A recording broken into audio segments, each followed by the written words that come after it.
Hi, I'm James Yeat at the Yeat Foundation, and this is episode 66 of the Chess Files. The answers are out there. And just a word before we begin about the Yeat Foundation. We try to build communities through chess. And so if you're part of the chess community, then you know how to contact the rest of us. But if you're not part of the chess community and you don't have the resources to start a community wherever you are, then the Yeat Foundation can help you get started. And it doesn't matter what country you're from, it doesn't matter what language you speak. If you play chess, you're part of the chess community. And today's question is, who won the Arthur Award for 2023? And the answer is Dr. Milan Sombarac. And correct me my pronunciation, I have a stupid tongue. How do you say your last name correctly? Well, it isn't Smith. You're right. It's Sombarac, Milan Sombarac. You pronounced it well. Thank you. I got it right. You did, yeah. And so now you sent in an essay to the Yeat Foundation, and the essay's deadlines is the end of January, which was the month of my father's birth. The Yeat Foundation was named after him. And then March is my birthday month, and so that's when we announced the award winner. And you were the winner for your essay. And your essay was about a chess festival that you started. Can you tell me a little bit about that chess festival? Well, before I do, let me tell you about why I'm wearing this hat. Oh, okay. This is a Serbian hat with a Serbian coat of arms, and I was born in Belgrade. My parents were Serbian, so that makes me Serbian. Now, Serbians have contributed a great deal to chess. Correct. For instance, the Encyclopedia of Chess is a 5-volume work which was published in Belgrade 70 years ago. The Encyclopedia of Chess endings similarly.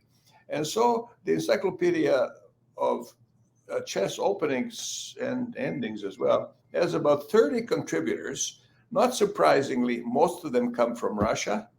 The second most frequent contributing country is Serbia, which has a population of 8 million people. Wow. The second most contributions come from Serbia, more than the United States, more than Germany, more than Italy, more than all of these other chess-playing countries. So it's a very serious endeavor over there. So like that's New York City. Now, I live in a community called Collinwood. Collinwood is a small town. It's a town of 22,000 people. And it's a ski resort. And between the month of December and March, we have over 1 million visitors here based on skiing. Wow. The summer business now is almost as big. It's on Lake Huron. So there's sailing.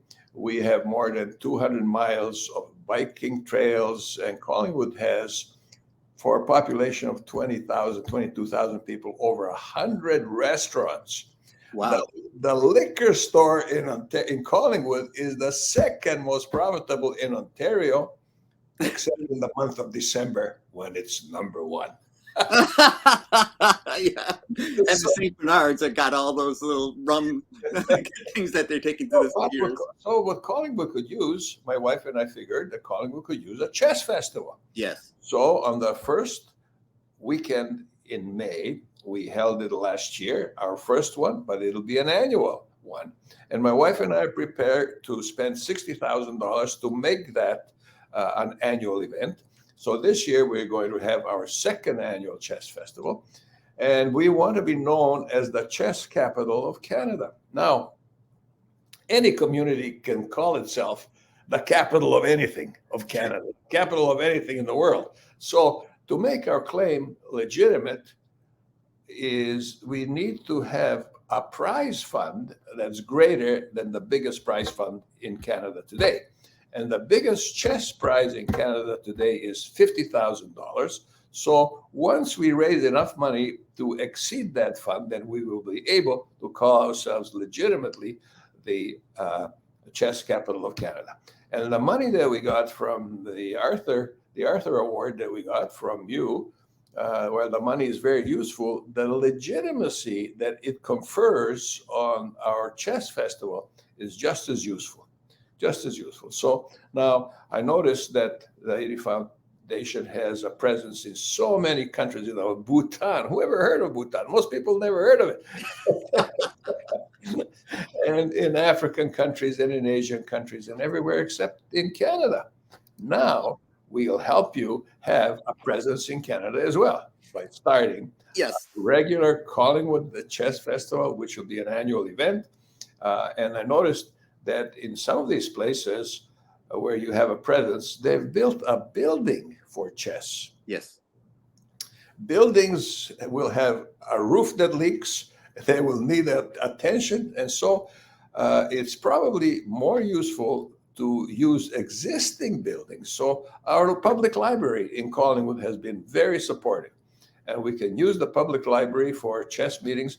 We used to have them until COVID came along. Right. Then that ended the chess meetings in our public library, but it's about time to revive them. So there we are. So that's the connection between Collingwood and the chess operation, the Arthur Award. And so we are in your debt, and thank you for giving it to us. But as I mentioned, while the money is useful, the legitimacy that it confers on this operation is just as useful. So thank you. That makes my heart sing. And I read your essay, and I noticed a few things. But first off, I'll say this about Serbia: the ECO, the Encyclopedia of Chess Openings. When I first started playing chess, we had to have the modern chess openings. That was considered, if you knew that, you were booked up. But once I got to be an FM or master, actually, that was not sufficient. And so everybody that was playing at a certain level had to have the ECO. That was must have. Yeah. And we also had the informants and all of that kind of stuff. But the Serbian connection to chess is can't be understated. It's certainly strong. And so many strong players have come from that, and they've added so much to our chess culture, our chess history. And it's wonderful that you're wearing that hat. Otherwise, I would have missed that, and I wouldn't have asked it about that because my producer, who's not in my ear today, but he would always say, ask the human interest questions, like, Milan, where are you from? Where'd you grow up? Right. And you were born. You told me already. It was something that I was supposed to ask, and so I'm glad that you mentioned it, and I'm glad that the viewers now know where you're from and how'd you end up where you ended up in Collinwood. In 1952, I was 12 years old, and my parents decided to leave Yugoslavia. My father was a dentist; he's a medical doctor and a dentist.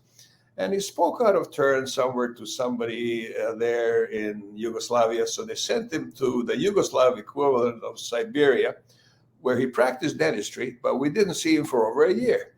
Wow. And my parents decided that it was time to leave.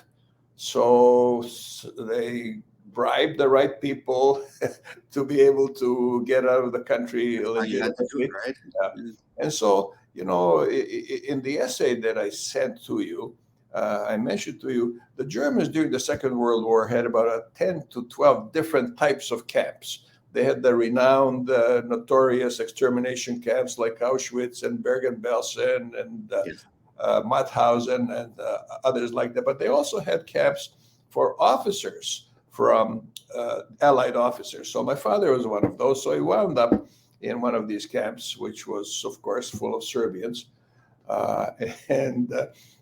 Food was hard to come by, but they took the bread that they had and made chess pieces out of it. I love that story. Yeah. And then a sympathetic German chess playing officer gave them his shoe polish so that they could paint the black pieces black, and they played chess. And after the war, and I was a kid, and my father would get together with his friends, and the way they talk about the chess games, you thought they were having a picnic over there during the Second World War. It was Isn't that the magic of chess, though? It transports you and wherever you are, whatever circumstances you're in, you're just playing chess. You're just over the board. Yeah. And so it's a remarkable thing. I always say, when you give the gift of chess to a child, you give a gift that can last a lifetime, because it's an educational tool when they're young. The things that chess teaches you are directly transferable back into the classroom. And absolutely, yeah. There are evidence-based studies showing that chess improves math skills. It has all kinds of benefits, including delaying or preventing Alzheimer's disease. And That's Yeah, a big topic with me. Yes. yeah. And Yeah. so it has huge benefits, unquestionably. Yes. Yeah. It doesn't prevent Alzheimer's, but it delays the onset of Yeah, symptoms. yeah. And And it's that's so critical. And so even in old age, it's a solace and a help.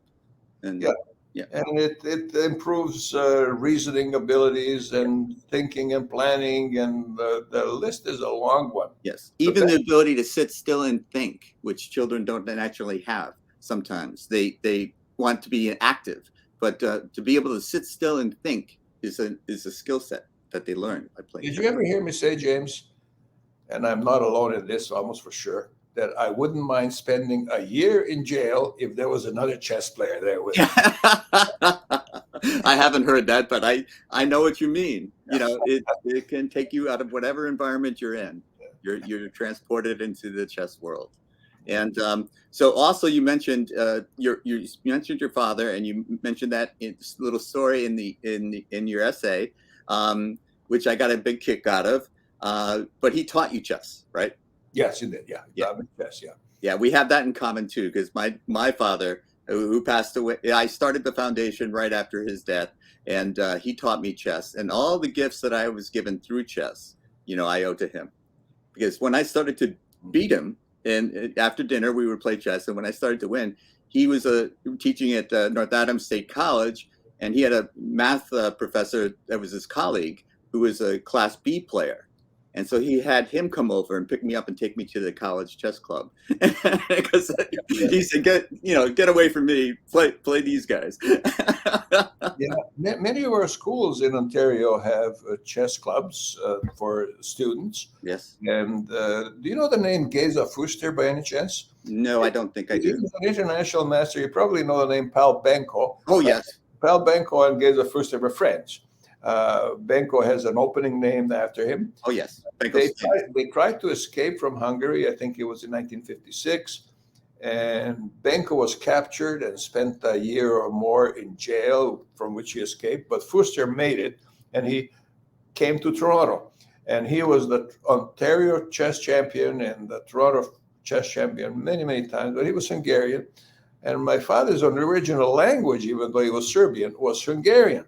So they got together and played chess very often. Sometimes when my father was supposed to be practicing dentistry, he was playing chess with Fuster. And my mother, who was a lawyer, was very unhappy about that. But Fuster would come to our house. And my father was a strong player, but Fuster was an international master. So he would say to him, which square do you want to be checkmated on? Right. or he would say, tell me when you think your condition is hopeless. And then we turn the board around and Fuster would take over a hopeless position. Yes. So, yeah. Well, I thought I was hot stuff until I started to play. When my freshman year at college, I met an international master, Danny Kopek. And then I realized that there was a gap between me and Kopek. But I got a lot stronger playing him. I tell you, that was a big part. Well, yeah. You improve anything you do, say tennis or curling or anything, by playing with stronger people. Yes, that's the only way. You Now, can enjoy yourself. I say you can enjoy yourself more than Kasparov and Karpov did playing each other if you find someone roughly comparable to your strength. But if you want to improve, you have to play against stronger opposition. And very often those stronger people don't want to play with you because they want to play with somebody yet stronger. Yes. That's why we have these tournaments where the pairing forces you to play. Yeah, that's right. Yeah. So you have a Swiss system? Is that the chess festival? You use a Swiss system, or how do you do the pairings? We have an arbiter who is Canada's leading arbiter, and he sets it up. And people who are watching this program can go to the internet and look at Collingwood chess. Just type in Collingwood chess and it'll come up. And the details are there about where it's taking place and when it's taking place and what else is available in Collingwood, and significant donors, which you will be one of. And we have about a dozen or so significant donors, including the Royal Bank of Canada and another international master has contributed money. And so It's wonderful the way it's taken off, and I think part of the reason why it's taken off is because it's post-COVID. During COVID, you couldn't play face to face, Right. and face to face is different from playing on the internet. On the internet, no question about that. Yeah, yeah. So because COVID is over, I think that's part of the reason why it's so popular. But now we had some inquiries from Persia recently. 4 people from Persia want to come to Collingwood to play chess. Hello. How can you believe? Can you believe that? It's amazing. That's wonderful. That's heartwarming to hear. And Collins, because I did look it up. I did just Google the Collinwood and chess, and just as you said, I got all this information about it, and it is a ski resort. And I think some of the players that are some of the people that are most famous from that area tend to play hockey. So I think hockey must be a big thing too. But the ski resorts and all the support for the tourist industry, as you mentioned, the 100 restaurants and the liquor store that's selling out. These things indicate that it is a destination as well. And in Lake Huron, yeah, you that means you're in Ontario. Correct me if I'm wrong. That's right. Yeah. Okay. And interestingly, about the ski resort over here, 8 million people can get to Collingwood in less than 3 hours. You're talking about Detroit and Buffalo and Toronto and other communities. No other ski resort can match that. Not Aspen, not Telluride, not Vail, not Park City. None of them can have that number of people that can get there that quickly. That's amazing. And so I'm from California, so if I flew to Detroit, I could catch a plane that would get me there, or from Detroit, you could drive there in less than 2 hours, less than 3 hours. Okay. Yeah. So that really makes Collingwood very attractive. And would that be the closest airport, or could I get even closer? Detroit, Buffalo would be close. Detroit, about the same distance. You could fly to Toronto. Yeah. So Sasha could drive me. Sasha Star. Yeah, Sasha could drive me. Yeah, Sasha could drive me. That's right. Yeah. and Toronto is only 2 hours away. So then I would go there for sure. Sure. Yeah. Because I'm thinking of stopping by just to take in the festival. Because what I think you've accomplished is amazing. And I just want to, part of the foundation's, the whole mission is to promote people, not only chess literacy, the ability to read and write chess notation, which opens up the ocean of literature for the reader, but also the ability to achieve chess excellence. So you're promoting that as well. You had a remarkable turnout of strong players. I have to thank my wife Rosie for being such a big help, and our Canadian. Shout out to Rosie. Yeah, leading Canadian arbiter Hal Bond. I don't know if you know Hal. I know him very well. Well, he is involved and he makes a major contribution. But between him and Rosie and some luck, and the community itself is very supportive. The mayor herself will come and greet the participants this year. Yes. Yeah. So you've built the community. You've built the community through chess. Yeah. There. And that community is drawing as much, people interest from Persia, as you said. But the world we have seen the end of distance in this world today. That's correct. Yes. Yes. That big television screen that you have and that most of our viewers have, that is made in South Korea, to ship it to California or to ship it to Toronto. Are you sitting down? I am. Good thing you're sitting down. Costs $3. So we have seen the end of distance, and of course the various bridging activities. Chess would be somewhere near the top of that, wouldn't it?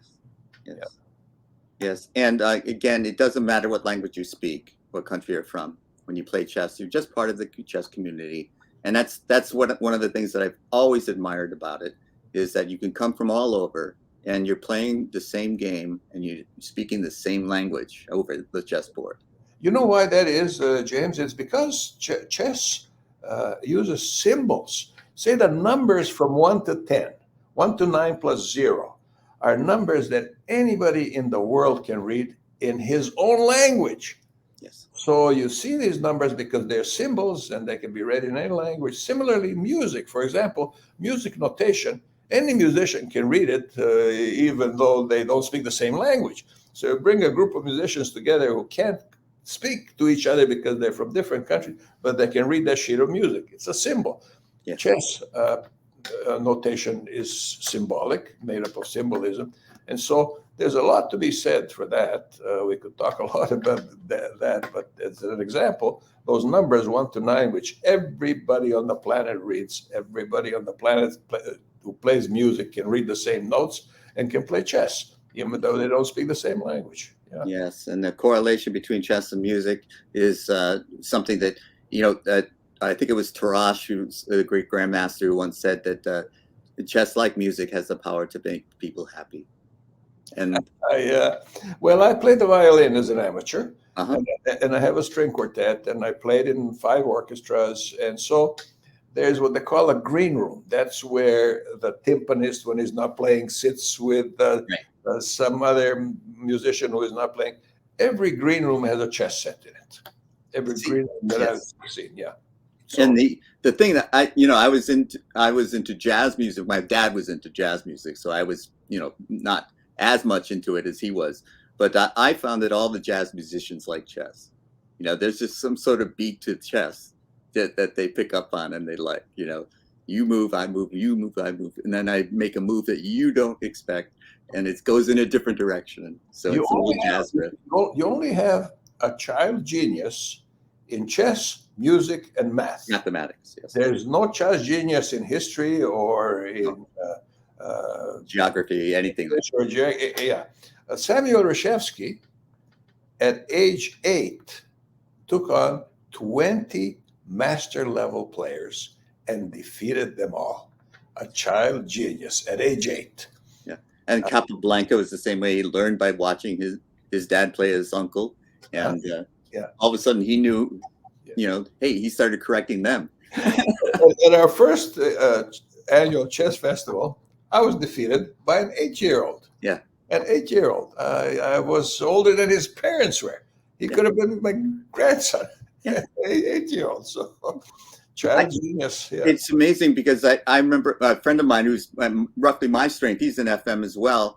He was playing an 8-year-old girl, and he drew the game, and I took a picture and posted it and said he held her to a draw. Yeah. What's the name of those 3 Hungarian sisters? Polgars. Yeah. Well, their father claims that he could take anybody early enough and expose him to sufficient training to make him an international master. I don't think that's true.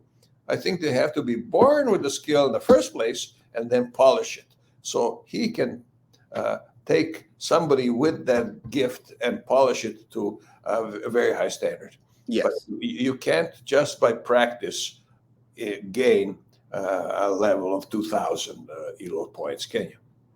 I think that there is something to be said for the training, but there's also something to be said for an innate talent. In the sense I use the word talent as just an affinity for the game, and it could be spatial relationships. It could be any number of things. But some people have it from birth. Yeah, as we said, that and like music, they just have the ear. They're born with it, and so you're never going to create a great talent, a genius. They're born. Yeah, that's I agree. Yeah. So Collinswood is it Collinwood? I add the S by error. Collinwood is a destination for ski resort. There's many other things to do there, though, too. If you go to play chess and you have some time off, you can there's other things that you could enjoy yourself while you're there, right? Well, there are golf courses and the 200 miles of bicycle trails and sailing and boating and fishing and cycling and all these things. So the summer business in Whistler a few years ago exceeded the winter business. Wow. Yeah, and so it's that way there still in Whistler, and Collinwood is just about getting to that level. Yeah. Where so now this is in British Columbia, but Yeah. So we have a shoulder season, as does Whistler, and so we decided to hold our chess festival in May, which is part of the shoulder season, because we want to attract tourists. Because that's why we have the 100 and more restaurants, and that's why we have the second most profitable liquor store, and so on. So the tourists make that possible. So we want to make the shoulder season a little more attractive to people. So that's why we selected May. That's post ski season and before the summer season. Exactly. Yeah. And so that's a wonderful idea. And so is the weather pretty okay by May? In May it is. In May it is. That's right. Yeah. And the other shoulder season is in November.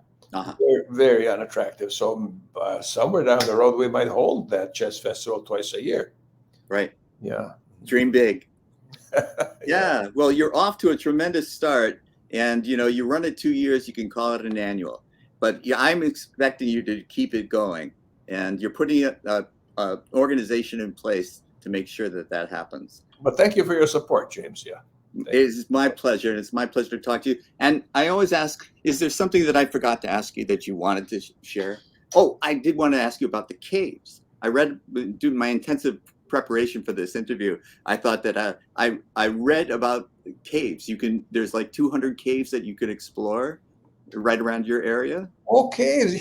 Yeah, that's right. Yeah, we have caves here, which have snow in there in the middle of summer. The caves are so deep that in the middle of July, there's still snow over there. Yeah. And so the Huron Indians who used to live in this area, interestingly, the Huron Indians could send a smoke signal over a distance of 500 miles in less than 15 minutes. Wow. When's the last time you got a human being on the phone in 15 minutes? Yeah. Talk to my voicemail. Yeah. So they had a separate rock adjacent to these caves, which they put a bridge across for the Council of Indians to meet to discuss various issues. They moved the bridge away, and they could not leave that rock until all the issues were settled.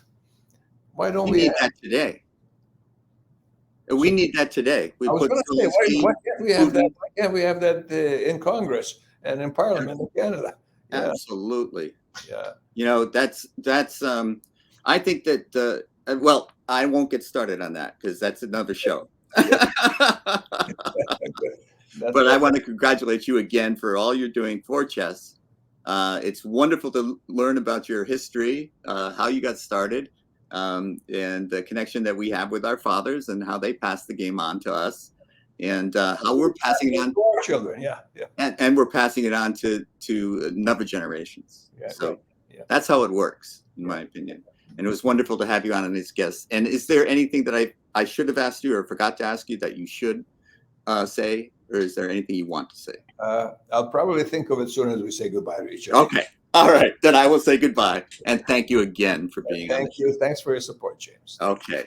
I'm just going to wrap up and take you backstage. Bye. All right. That was Dr. Milan Sombarac, who's this year's 2023 Arthur Award winner. And the Arthur Award is given in my father's name every year to the best essay that promotes chess literacy or chess excellence. And the E Foundation is all about building communities through chess. And as Milan said, we ended up building a chess academy in Uganda. And these things are expensive.